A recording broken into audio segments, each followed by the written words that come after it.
introduction, Heikki, itself, you start. We are a small group here, so please, stage is yours. Okay, thank you very much.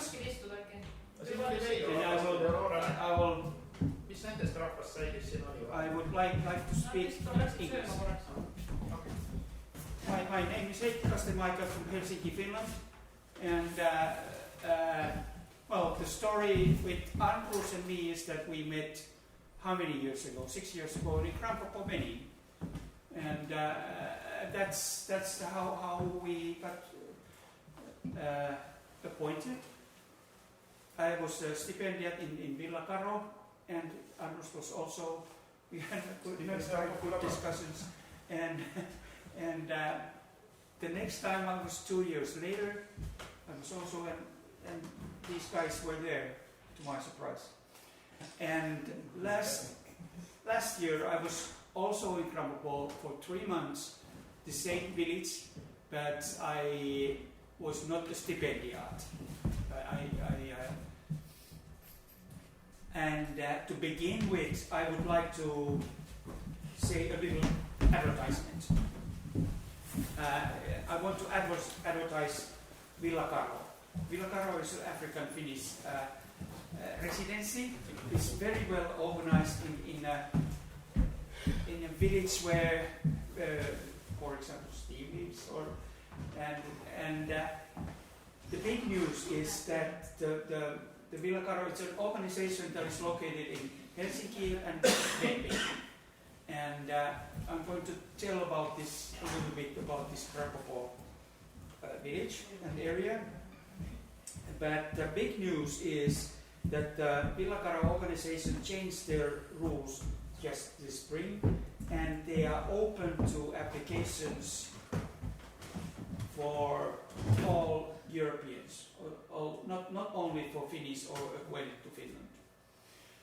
Villa Caro stipendiat, you can apply, for example, at the 20th of September, you can apply for next spring, and next spring you can apply for next fall, and so on.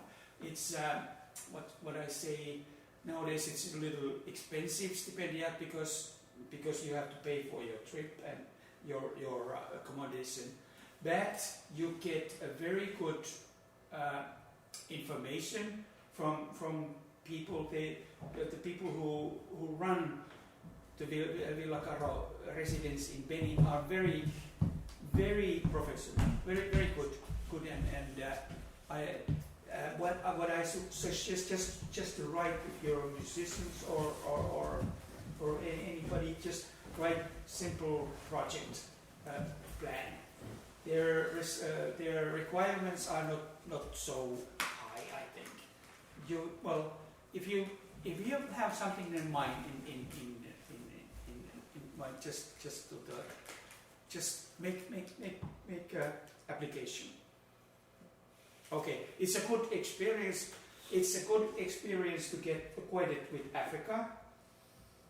It's much better than if you go for 2 weeks stay in a big city in a hotel, because it's calm. Well, it's not a small village, but it's a nice area, calm area. You can also, if you want to work there, you can work and you get to meet people. So that's the best thing. Local people. Okay, about 10 pictures about history of Dahomey. I have been studying history of Krampopol and Benin for about how many? 3 years now.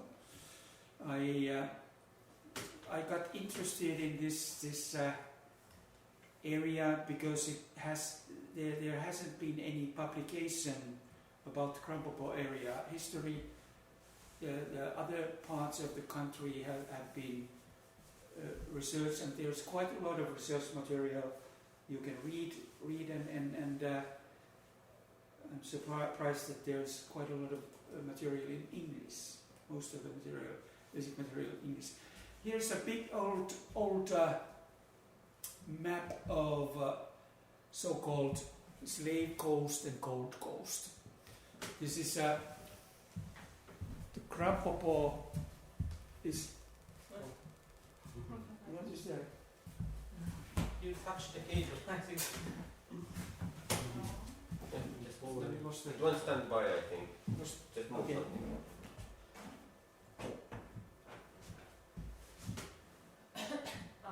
Okay, source found. Krampopó is over here. This is a 1747 map made by European, maybe Portuguese or French or I don't know. But here's Krampopó, here's Cuida, the famous slave city, and here is the western part of, well, the slave coast was actually at all times here, and the Gold Coast is further to the west. You can see that this is not a very accurate map. All the maps drawn by Europeans at the time were not accurate. Not the the rivers go wrong and everything go wrong, because the Europeans were interested only on the coast. They just traveled by ship on the coast and they didn't go very far to the inland. This is the reason, and it was like a European's view was thin as a film of Africa. Only people on the coast were, and of course the slave coast. The name comes from the name where slaves were traded, were caught from this area, especially an area, and imported to Africa, shipped to Africa. That's a sad story, and it's a very tragic story. There has been a lot of research done on slavery nowadays.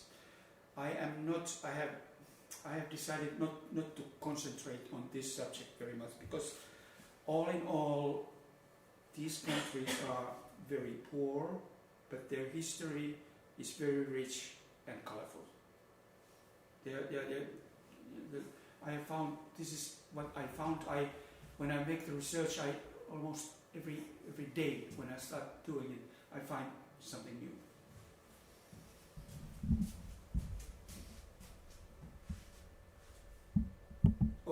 Okay.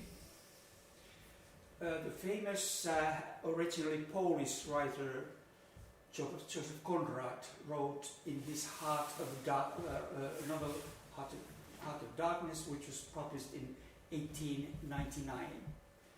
Every day the coast looked the same, as though we had not moved, but we passed various places, trading places with names like Kranpasam, Little Popo.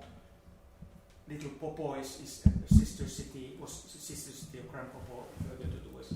Kranpasam was this. With names like Kranpasam, Little Popo, names that seem to belong to some sordid farce acted in front of some sinister backcloth. This is his view. The voice of the surf, the wave, heard now and then, was a positive pleasure, like speech of a brother. It was something natural that had its reason, that had a meaning. So he traveled along this coast. He traveled actually to Congo, further away, but the researchers have studied that Mr. Conrad stopped on the way, I think, in one of these places and to send mail and went into the shore also. The structure of the scenery is always this. There's a sort of narrow or maybe 50-meter wide sand bank. The sea is bare. It's naked. There are no islands, no gaps, no coral reefs, as it's not some places. And the ocean is the waves or the surf hit the beach very violently, I would say. But here then there are bushes, and further away, if you travel 20, 30 kilometers to off from the shore, the nature becomes more let's say, various. This beach area is rather bare. There are something is growing, but it's more richer further inland. But here is a river. It's called Mono River, and here is a lagoon. Now, the Africans who lived here, they moved from Toko area to this ocean side, and bit by bit they covered the land and moved in these small villages along the coast, and especially the lagoons. You could call it also lagoon, cultural lagoon villages. They concentrated their activity on lagoons because Africans did not have very, let's say, extensive relation to sea. They didn't have the technology like, you know, from the history books that the Portuguese, they had this marvelous invention where they could orientate everywhere in the world, night and day. That is the reason why they discovered the world. And but the Africans, I would say the people who live on this coast, they have sort of an ambiguous relation to the sea. They adore the sea. They have many stories. They have many gods. The sea is a deity to them, a sacred place, and they do fish somewhat, but they have never gone so hundreds of kilometers away from their countryside. But they concentrate all times. They concentrate on these lagoons. From lagoons, they could get fish and many like salt and things like this, sort of basic needs. This is sweet water, but and also this was a highway. They had these small boats. They used to. There were no roads because this is very lowland and it's also partly wet. Small rivers and ponds and lakes over there. Here you can see this is actually a couple of years ago, 2019. Mr. Sampo Kiviniemi took a drone picture. This is what is called ridge in geographic world. Ridge is the area between lagoon and sea. Sometimes it's a very narrow formation, like in this place. You can see that there's a construction going on. The government of Benin is protecting this ocean side and this ridge because in fall 2019 there was a big flood, and every now and then there are big floods then from the river, and it has some 60 years ago, exactly from this place, the flood broke out to the sea, and it was a big catastrophe. Coastal erosion and coastal flooding is a constant problem in these fisher villages on the coast. Okay, if we were talking about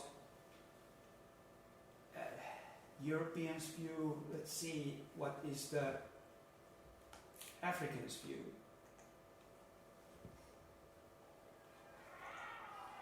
These people are in this small village. They have been doing their Bodun rituals around the corner over there, and now they are walking to the sea and see what they have in their hands. These are sacred statues and things like this. Drum also. Sorry about this scratches here.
an African view of the coastline.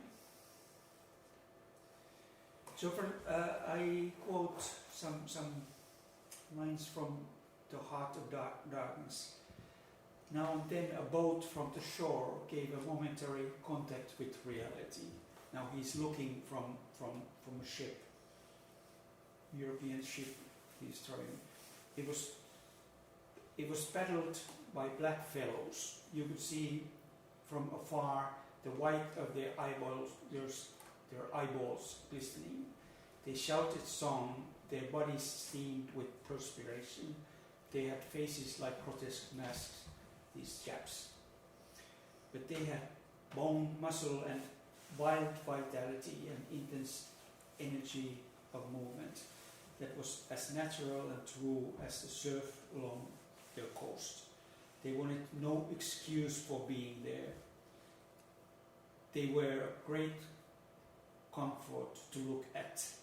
For a time I would feel I belonged still to a world of straightforward facts. This is an old postcard. It shows a boat going to Krampopo Harbor, or Krampopo from European ship. It is not known when this was taken, but see the shore is over there. The ship, European ships, they had to land, stop about 3-4 kilometers off the shore because it was too shallow to go to the shore. There's only one, actually in whole Benin country, one harbor which with the big wharf. It's in Cotonou, and Cotonou was a small city at this time, 100 years ago. It was a small village in the beginning, but now it's about how many millions? 2 million people. And because of this wharf. These people who run the boats, they were boatmen. They had there's a special group of people. They were skilled craft people. They were able to row and pack. They took very much skills to pack the packets and everything from the shore to the boat to the ship and from the ship to the shore. And they were really group of, they had to be strong and skilled workers at the time. Here's a harbor of Krampopo, this village. It doesn't exist at all anymore. See, here are some palm oil barrels, canoes that take goods to the ships. This is on the lagoon side. Remember I showed the picture of the lagoon. This is a harbor that is on this lagoon side, like somewhere here. I think it's difficult to say.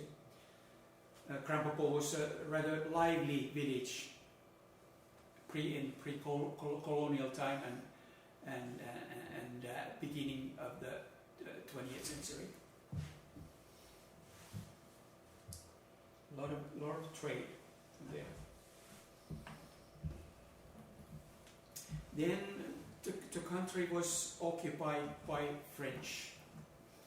This is a French tradition country, and the French occupied Dahomey, the large and maybe aggressive kingdom, and all of the areas around it, including Krampopo. The first thing the occupiers did, they started to build railroads and roads. I would imagine there's a picture of a new road built somewhere in Dahomey. I would imagine that in Krampopo area it was difficult for people to understand why the roads were needed, because the rivers and lagoons were the traditional highways, waterways.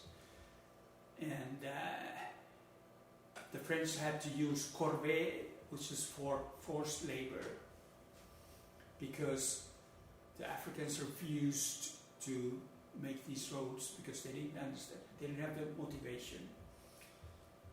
There are many things. I have this spring, especially this year, I've been studying history of French Dahomey, the French colony from 1960 when the country got the independence.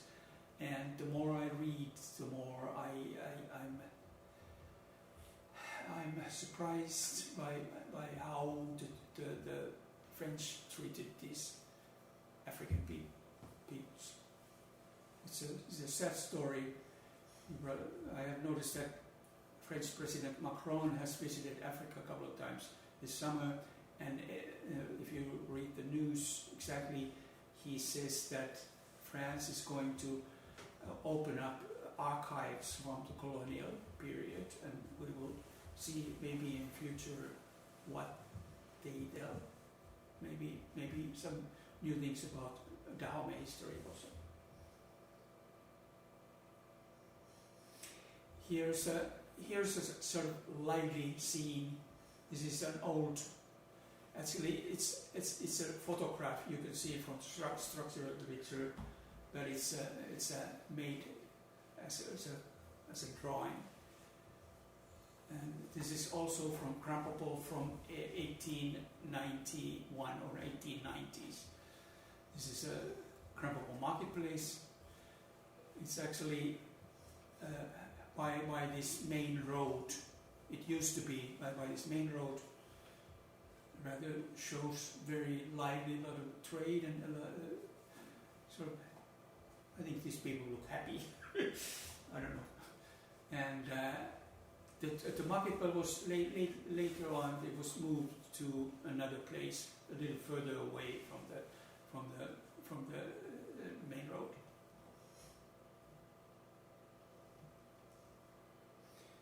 Many items for sale. Here's another colorful piece of history of Dahomey. This is taken in Abomey, which was the capital of Dahomey. It's about 200-300 kilometers off from the shore, in the middle of the country. These are Amazons. The Amazons is actually a name given by Europeans to women soldiers. The Dahomey kings formed a military formation entirely. They had male soldiers also, but also women soldiers, women groups, and they became, of course, the Dahomey Amazons woke much curiosity in all around the world. All the visitors who got a chance to visit the Dahomey kingdom, they told about these strange women soldiers. Also, when French group occupied the country, there was this war or a couple of severe fights, and I guess also the French side admits that these women soldiers were very good fighters also. We will, in the future, we will hear a lot more about Dahomey Amazons, because there's a whole museum constructed in Abomey under the name of this theme.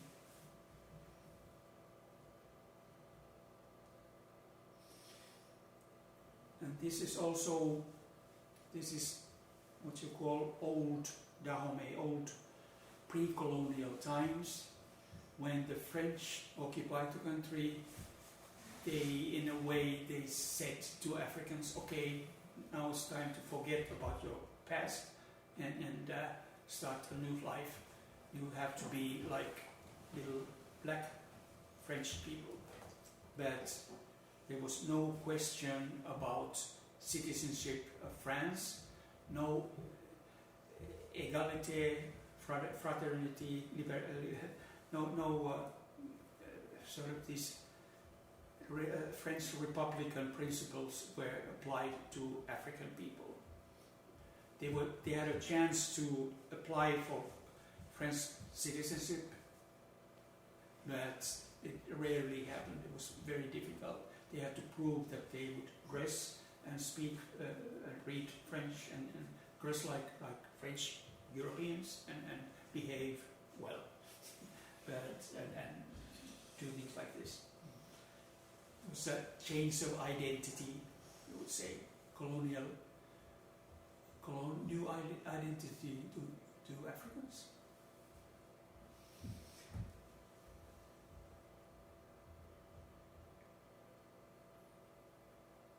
Here are two items that were returned to Benin last November from France, from a museum in France.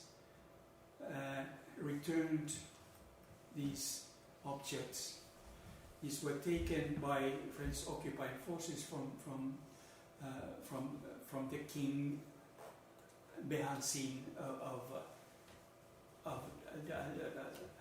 Dahomey. You will also hear in the future very much about this. Altogether 26 objects were returned. You will hear also these are world famous nowadays, and they are the Benin state is building actually 2 museums for these objects. These are many kinds of objects. They are sacred objects, also some handicraft sculptures like this.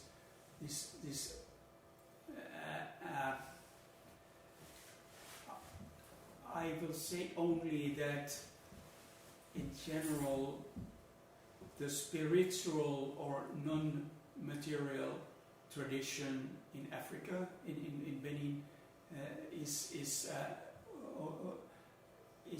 the most heritage of Africa.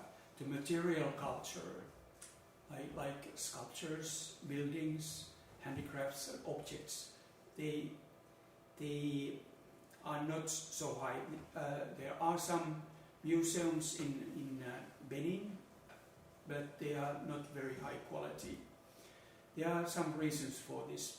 One is that practically all objects like this that belong to the old king and kingdoms, they were either robbed, taken to Europe, or burned or destroyed. The material heritage was muchly destroyed. This is why you hear, everything you hear is from Africa is music, dance, rhythm. It's a non-material things. This thing is going to be corrected now. After some years, they will open new museums in international level where there's secure air-conditioned conditions, and this is very important for Africans themselves for their identity. There's one. This is a sculpture. It's of King Behansin, sort of this metaphorical sculpture. And on the right is this excellent handicraft. It's a seat of a king. In West Africa, seat or chair has a political meaning. It means that the time of the sitting of the leader, of the king, who is the owner of the seat, and how long it means this is a political connotation.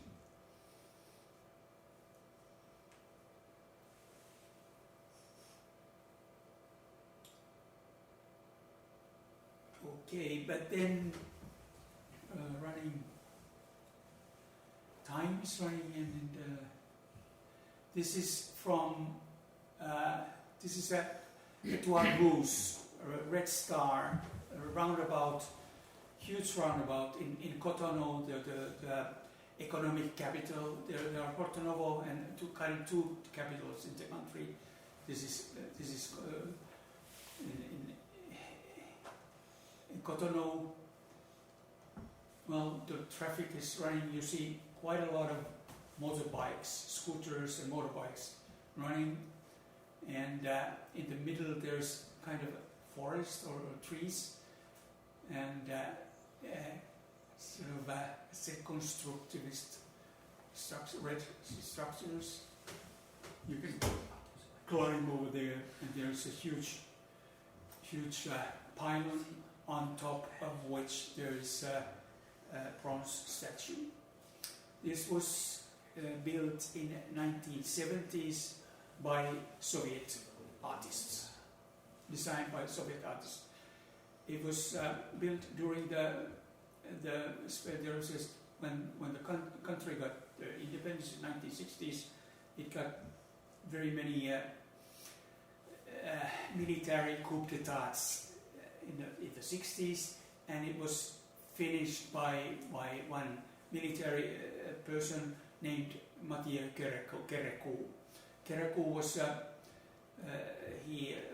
proclaimed to be socialist. He got friended with China, Mao Zedong, and so Cuba, Soviet Union, and this type of countries.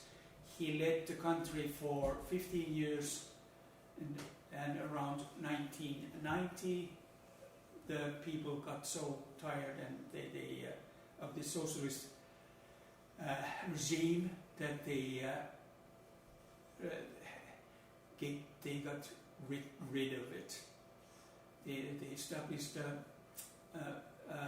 multi-party constitutional republic, and socialism was taken away. The history of this roundabout is interesting because it was forbidden place. For some reason, normal people during the Kereku regime, normal people couldn't go there. It was used for military purposes and things like this, and maybe state parade or something. And when the new times in 1990s, when the new times came to Benin, people could go there free, and they were organized all kinds of events. I went there last October, and it was kind of interesting to walk there. There are of course other monuments and big monuments in Cotonou.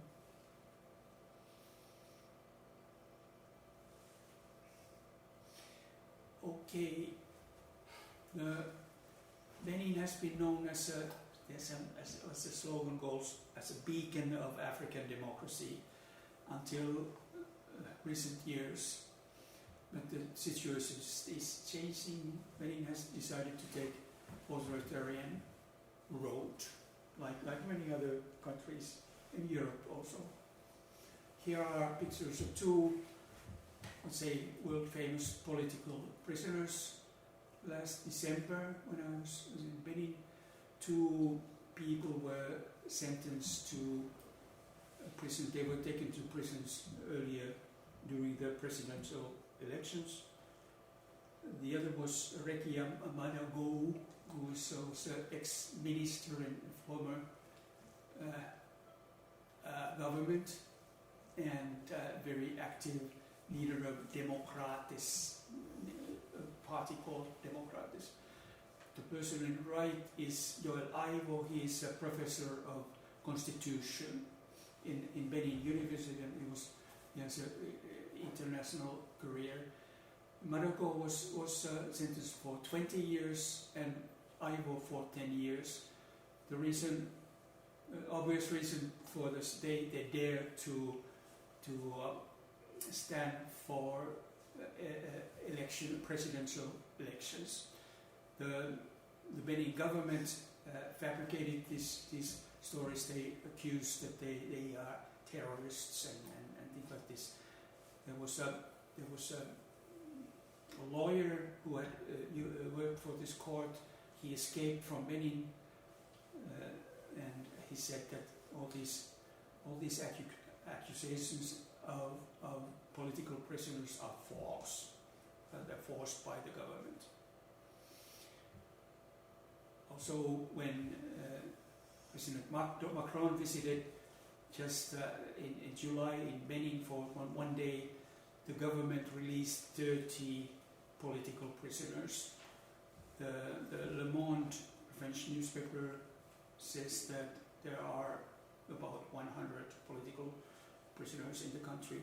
There's almost, in practice, there's only one political party in the country, and there's also strong censorship, press and media censorship in the country.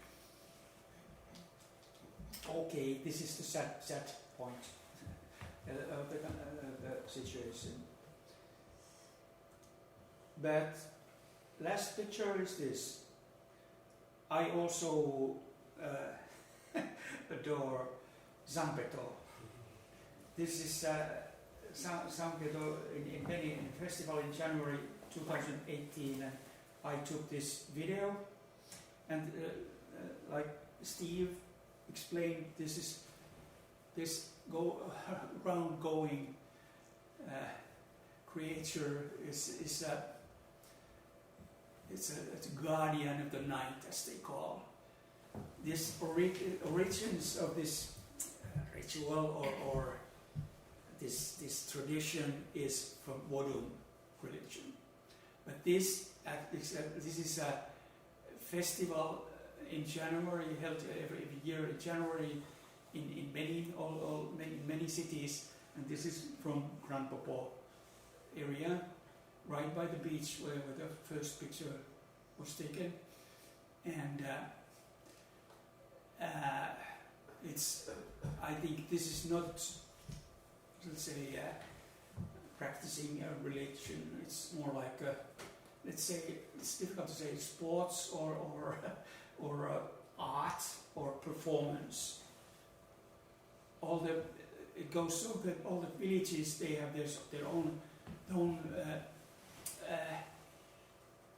traditions. They show and their songs and they march along, and it's kind of also a kind of a competition. And here is my video.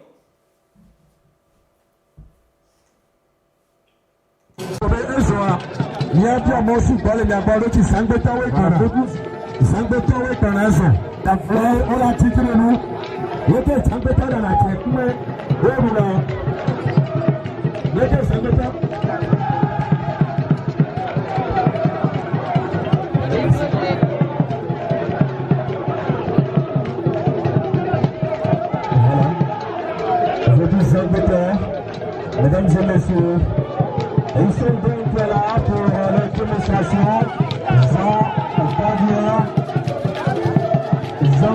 Gardien de nuit, voilà. Alors c'est les amis d'Avion qui sont là pour une démonstration. Vous allez voir tout à l'heure. Ça dégage vraiment de la poussière là. Ils sont dedans.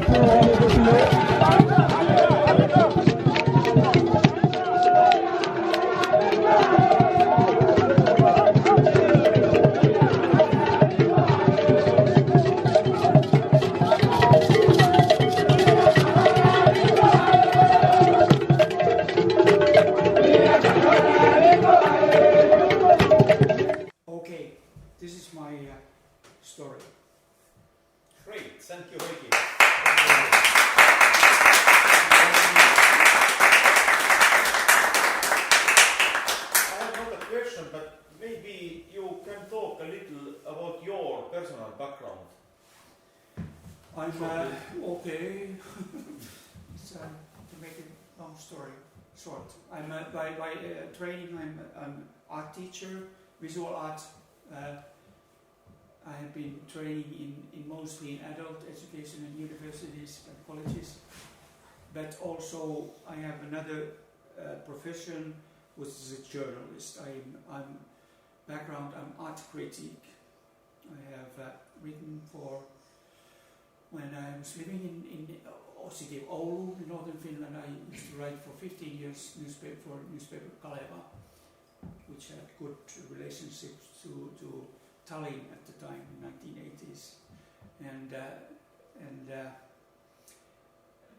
I have written about visual arts, architecture, design, mostly. I'm retired now, and my let's say brand name is Kulttuurinavigator, cultural navigator. I navigate everywhere nowadays. I'm a Wikimedian. I've been writing for how many years? 15 years. Wikipedia. I've been active in Wikimedia's Finland organization. And I'm going to.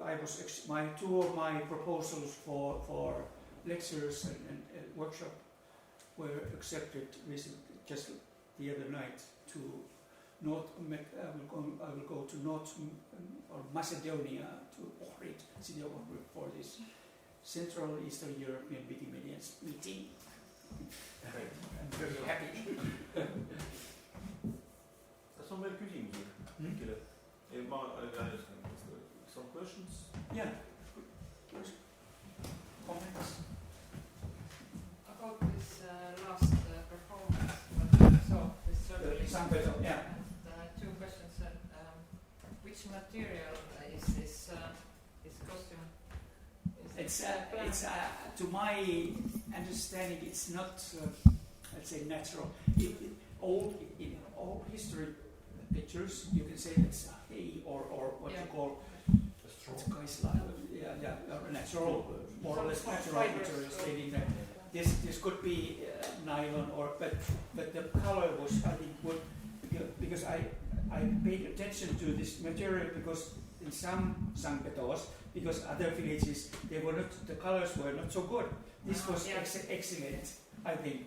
This is to my opinion. And one more question that first I asked how was it in English, kohtunikud, these guys who were also circling there with sticks, are they like judges or coaches? Yeah, they have sticks. Steve, can you tell what are they? Why they are always these guys with sticks and they sort of around this? Well, they tell they are like how to say? Because Zambosa is kind of I don't know. This is a more secret things. So, but the guy is like he talks to the Zambuto. Because sometimes Zambuto he can run to go everywhere. Sometimes it can be like aggressive, So and then they tell the guy because the guy is like a guy. So okay. Please do slowly.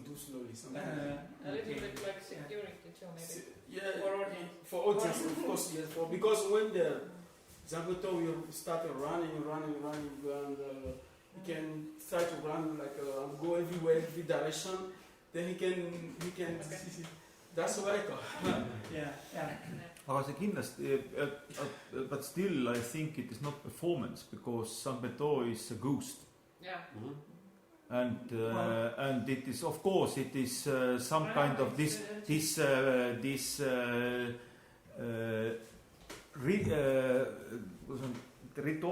ritual is a little performative, but it is very deep actually. It's very, very deep. Yeah. Yes. For me, for example, I can never talk about this Okay. because I can watch, see TV or see personal life, but I never talk about. In our country, our society, nobody talks about because this is like something of a sect. Sect, and it's very sacred. Yeah. And the initiator, for example, if I am initiated, and then I'm like this kind of a child, a child I don't have, I should keep some secret. It's more very, very secret. So, like Andres was saying, it's very deep. Because sometimes they can take off this room and then you won't find anything inside. But also it's basically it's religious thing, but it's also art. But because everywhere in Europe or in Asia, there are things that are inspired by religion and then became detached art and different things. Of course. But basically the background is religion. It's a religion, yes. Yeah. And for example, my father was the kind of a high-level spiritual man. And in our village, he's very respected. When they didn't find him, nobody do anything. You can never get Sanguito outside of the temple if they didn't see my father. My father was the top level in this sector.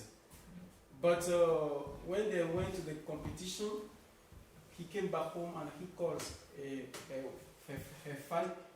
her first wife, the mother of my brothers, and he called her and called us, and was telling us that any of you, my children, any of you won't be initiated in this set. And our mother was asking why. He said, he repeats, any of us won't be initiated. We don't know why, the reason why he was telling. Because this thing is very spiritual and very, very spiritual. Yeah. And then when you are in village, you are like you are member, I'm not a member. One day, when you member, you want to talk between yourself. We are not a member, so we don't have to be a part of you. We have to leave, to stay very far away of you, and you discuss about your secret things. But when we want to enter and talk about just a little bit how it goes, then you will be at home. There, Zaguta will come to house. Every villagers come to your home. They will take you to the place, the public place. Then they will ask you some question. Why you talk badly about this kind of thing? Then you will have a lot of problem and you have in the rest of your life. So many people have this problem. So that's why you don't have to, when you don't know anything, you are not a member of this kind of a sacred temple, you don't have to talk. And this is very apart, it's very different from when we talk generally, ordinary about our divinities, everything. This is another thing. Mm-hmm. Also, the Vodun priests, all Vodun priests don't have to talk because this is more set.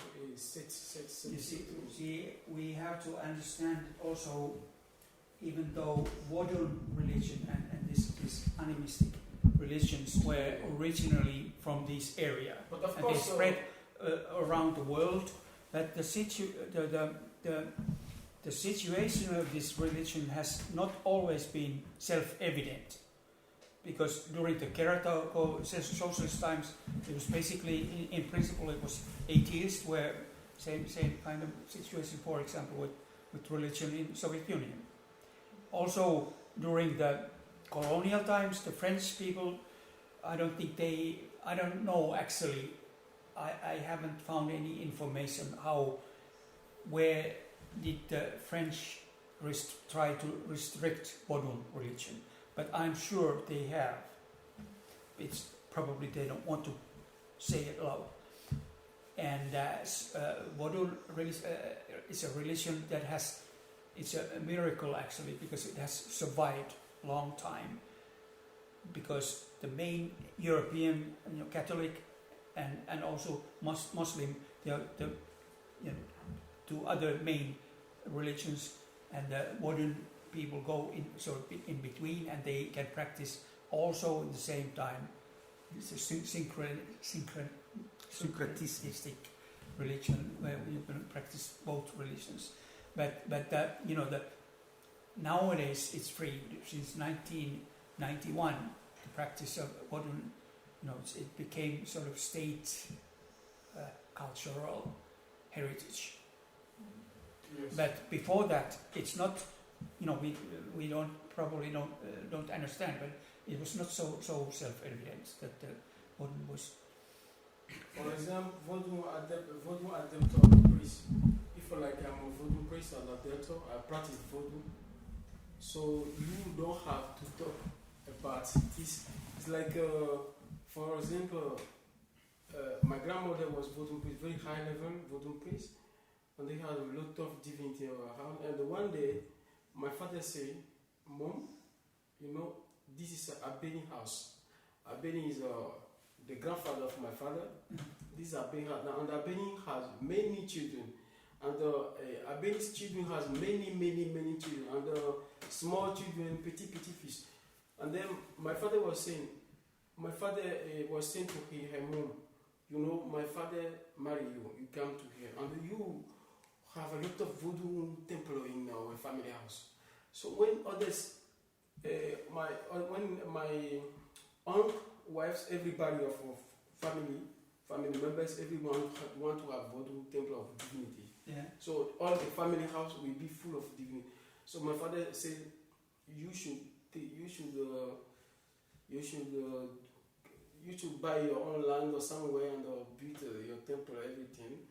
And then my father said, when you die, any of your children or your small children will practice this. Because why my father was angry? Because my grandfather was a very hard worker. In his life, he worked very hard. He has many heritage, some like land, coconut trees, everything, land in Wida. He has many things. And he had many money that time. But all money, our grandmother take it to put in voodoo everything ceremony. Okay. So, and my father said that every effort our father did. So everything is like you take money.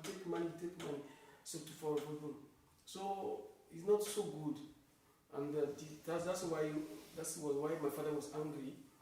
That they should have this kind of heritage from their grandfather, like money, everything, to develop a family, to develop. So you take all money and you do this. And when my father said to his mom, he became immediately enemy of her mother. So the both are not so frank until my father died. So. And when you are my grandmother's child and you are interested in voodoo, wow, she will really love you. But when you don't say I don't want to practice, he will never love you. She will never love you. So some people who have passion and who are voodoo practitioners, they really love it in deep. It's like a voodoo is really their God. Without this, they don't have a life. So that's why when you come Benin, you meet some voodoo priest, voodoo practitioner, and it's like a religion, it's like a mission. Muslim, they really like their religion. So when you want to joke with a Muslim religion, then you will have problem with Muslim. The same thing happens in this kind of voodoo. When someone practice something, just leave him. Practice and be free. Like everybody has some kind of a freedom to practice, to adore what he wants. So don't be against about that. So it's how voodoo practitioners are. And then mostly in our history, I heard that there is no modern medicine hospital, so they always use voodoo divinity to treat people by knowing some leaves of the tree. They use the leaves of the trees, forest, everything to for example, in Benin, people, the women, pregnant women born their children at home, but they never did cesarean, like to operate the women before having children, a kid. So, but they always do at home. When the women have some problem, but they have success to treat this, and the women born the baby easily without any complication. Because they know the leaves, they have a lot of knowledge, traditionally a lot of knowledge, they used to treat, to cure everything problem. And for example, me, I was born at home, and the women who was like I was a nurse who born me, my mother told me that she's going to take shower in Monday evening, and then I come. So that's a woman, old woman is like a nurse in the village, traditional nurse. So she saw any problem, you have a trouble, any complication the women, pregnant women have, she success always, because she knows many leaves. When the pregnant woman has complication, she knows everything, she do easily, you will be born your baby. But nowadays in Benin, although there are modern medicine, women die. Pregnant women die easily because some nurse, they don't know well how to the profession. So they take the women, they try to, okay, we will operate you under the women loss, or maybe some hemorrhage, something like that. My grand sister died last year. One of my father's child died when she tried to have baby in hospital. She has some kind of so this the importance of tradition and the vodun. Yes, this kind of things. Also, the first time I was in Vilakaro, there was one Finnish researcher who studied the politics of vodun has something to do with local politicians, and they have discrepancies and well, discussions, and they have power, local influence in I suppose many things. There isn't very unified dogma in this religion. What is, well, I was told, what is apt in Cuida, which is the neighbor city, 20 miles away, 20 kilometers away, is not the same as in Grand Popo. They don't have any set dogma like we do Christians as Christians, or Muslims have. Well, Muslim doesn't have it, but they don't have any sort of written Bibles or anything that's. But also something. Many things are very spiritual and mystic in Africa. For example, Benin. Yeah. My mother, for example, she is from this Python. You know Python divinities, but yes. Because Python is considered like a divinity. My mother is this kind of Python child, and when you see my mother's face, she have this kind of signs of Python on face. And why I say it's a mystic, because sometimes this kind of Python come to my mother's house. You can see Python there, but nobody know where it's come from. But if some moment it disappear. First time I went to, because I've never had chance to live with my mother. I live with my father. But first time I went, I go to my mother's place, and I start sleeping. And in this moment, I saw big snake. But I said, whoa! And I was afraid, and I called my brothers.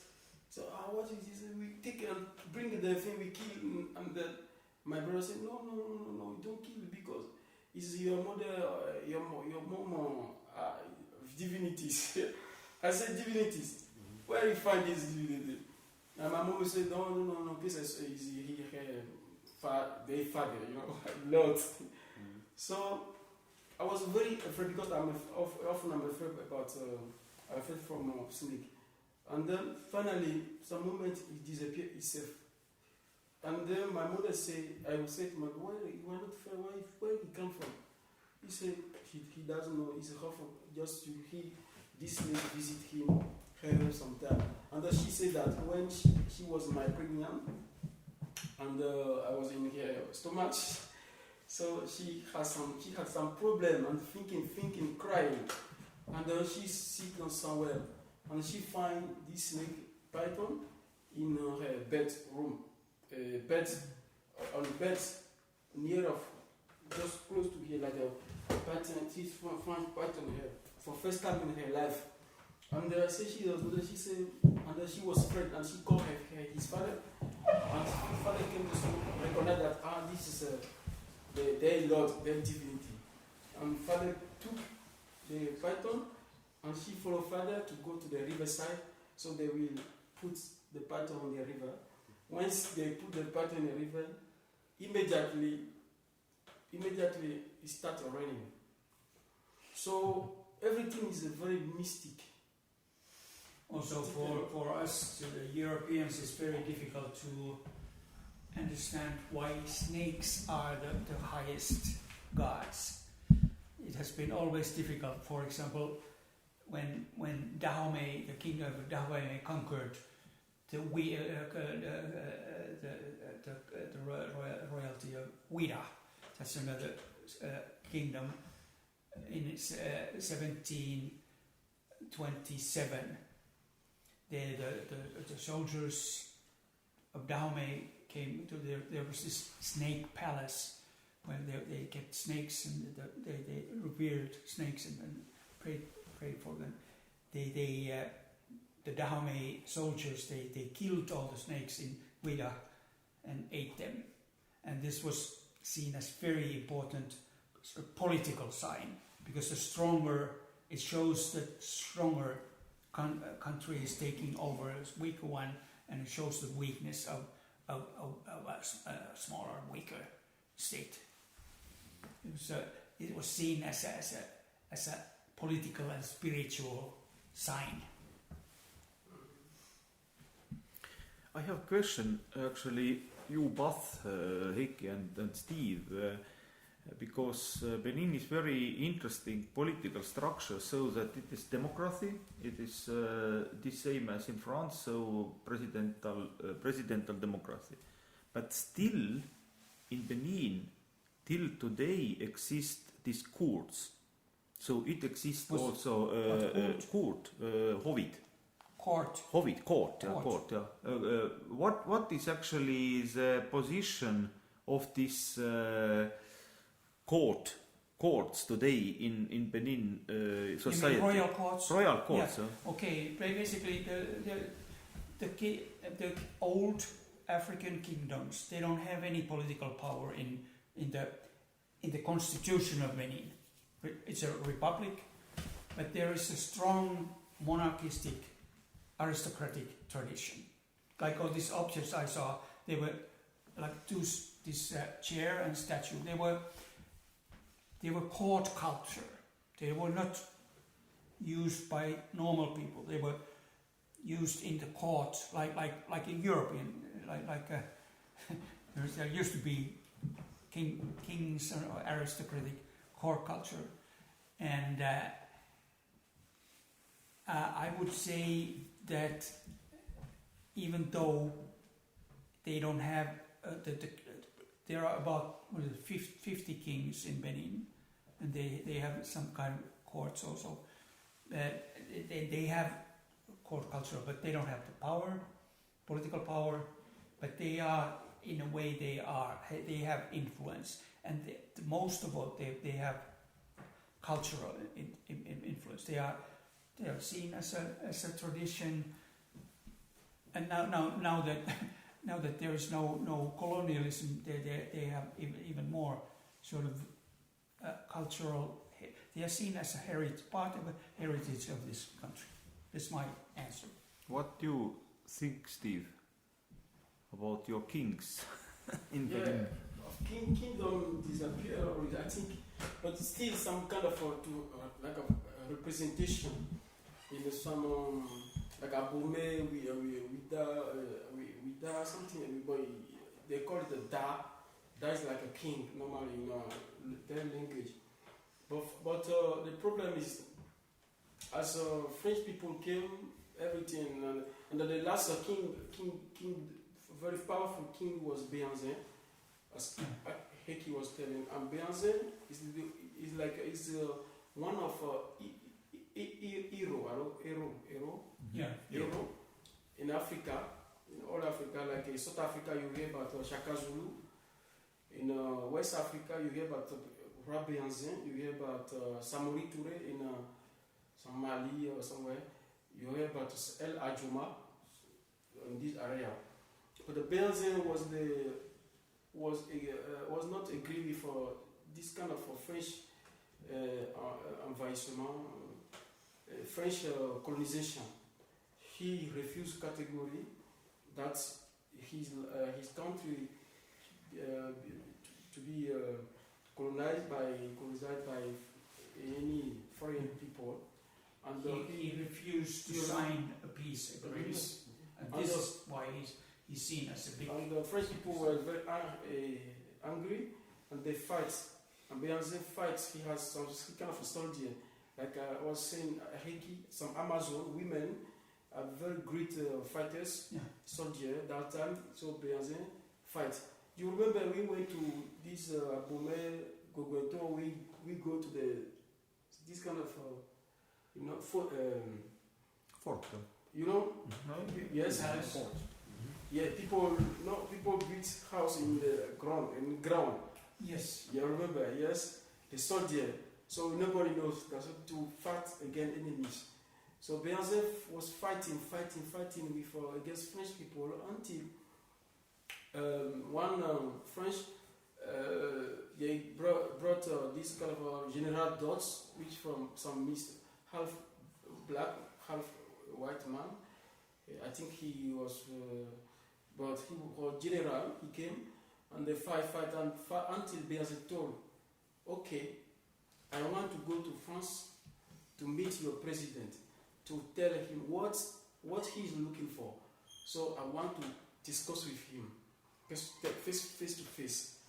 How do they know that Béhanzin is so powerful? Because he has some mystic power. He can transform himself as a fish, like a shark.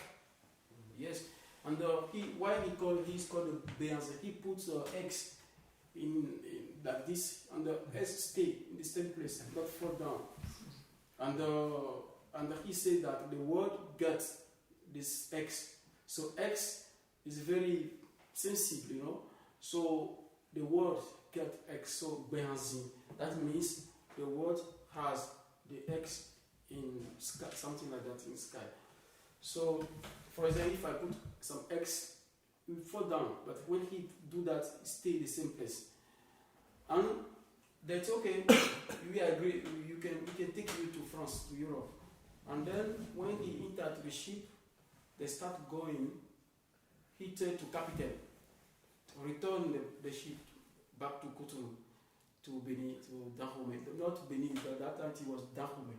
Yeah. And the captain said no.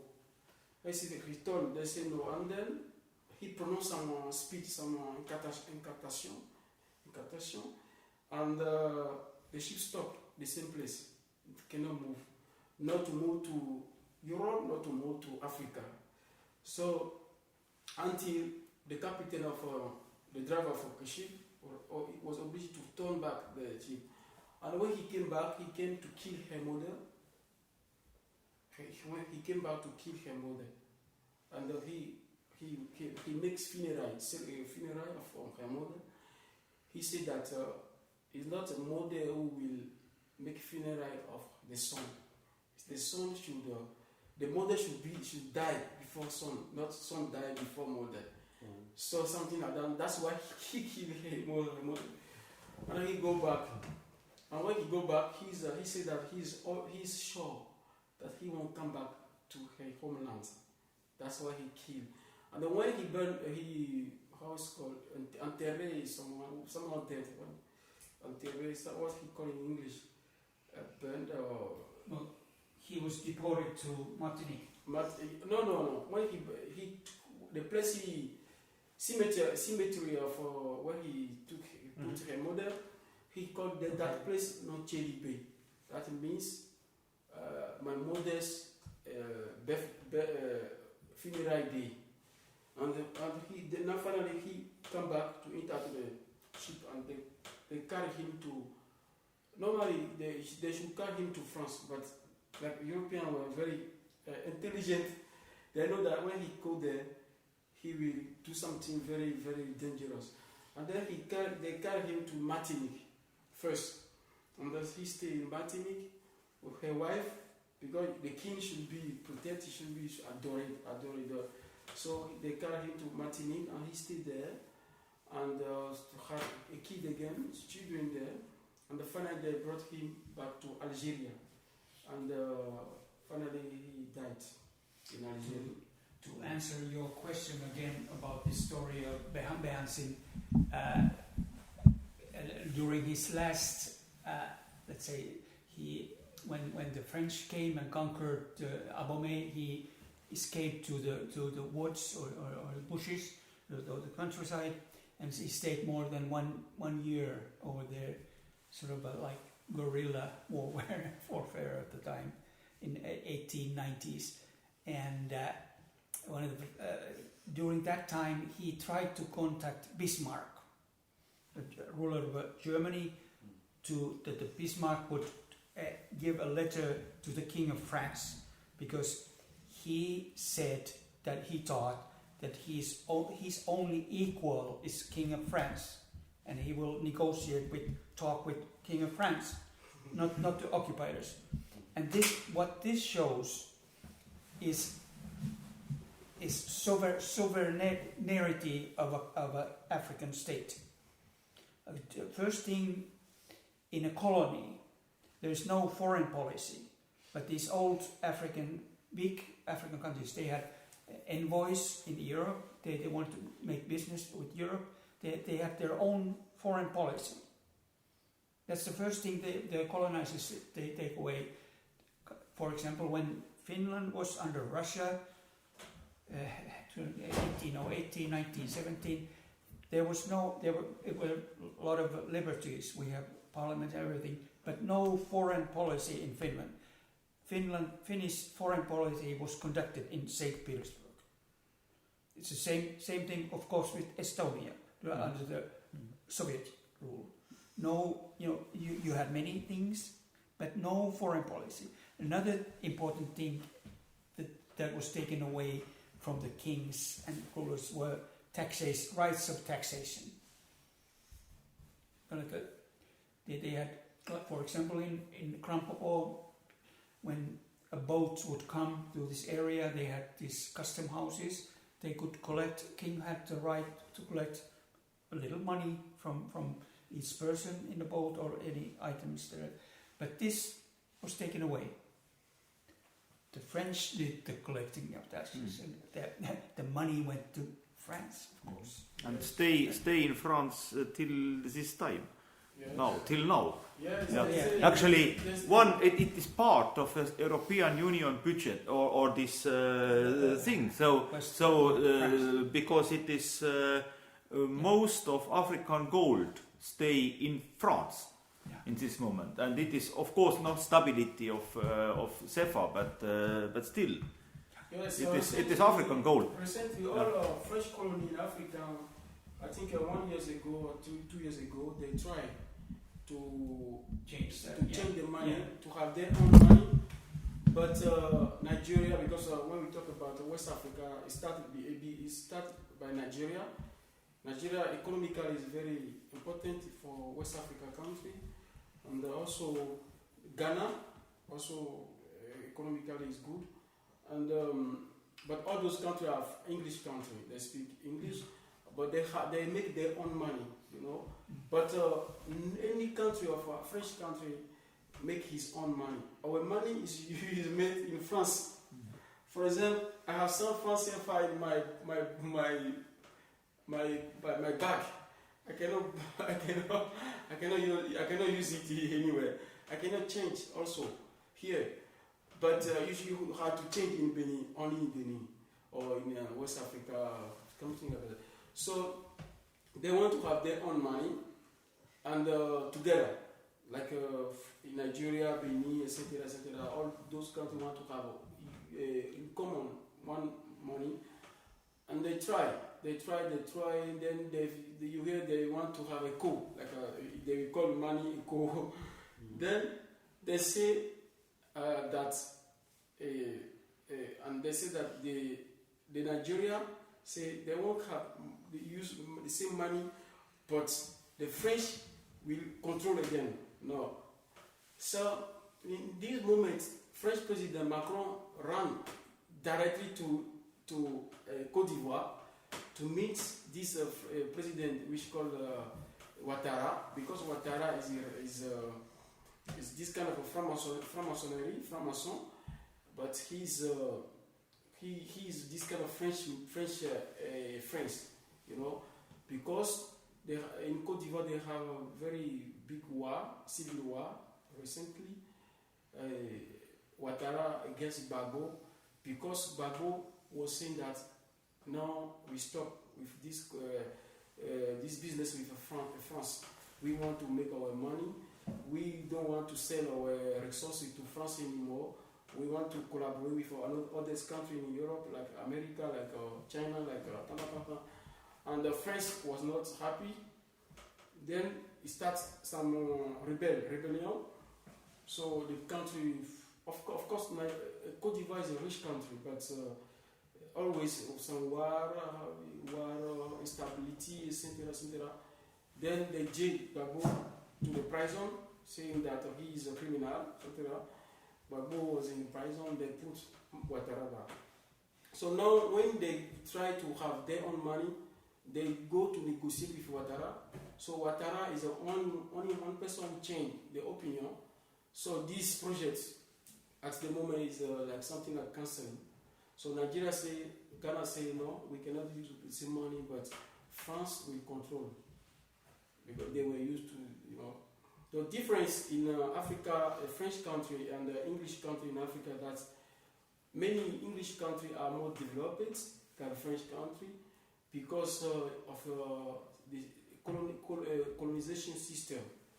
When we heard that when the French colonizer came, they only take the resources and they brought back to France. They make it in manufacturing, and then they brought back the end product to sell very expensive to African. They never built on African lands manufacturing. But when English colonizer came, they built in African country, they manufacturing everything. So they take resources and they make every product in the country. Then they brought the product back to England to sell something like that, business, you know. So that's why nowadays, Nigeria, Ghana, they have some kind of manufacturing to make themselves, their business, everything, transform it, their product, matière première, resource, because this is the difference between countries. Prantslastele peksa. Okay, thank you for Heikki, for Steve, this very valuable comments. How you think Jaak is good place here for to make some kind of overview of Benin literature, or we change mise-en-scène? It's also possible in other place. So in other place, some new thinking, uus koht, uued mõtted. Mis te arvate sellest? Et lähme vahetame äkki kohta mise-en-scène ja we change mise-en-scène ja Atto secondo. And maybe some small pause also to visit toilet and sa võid paar viinamarjas viia siis selleks.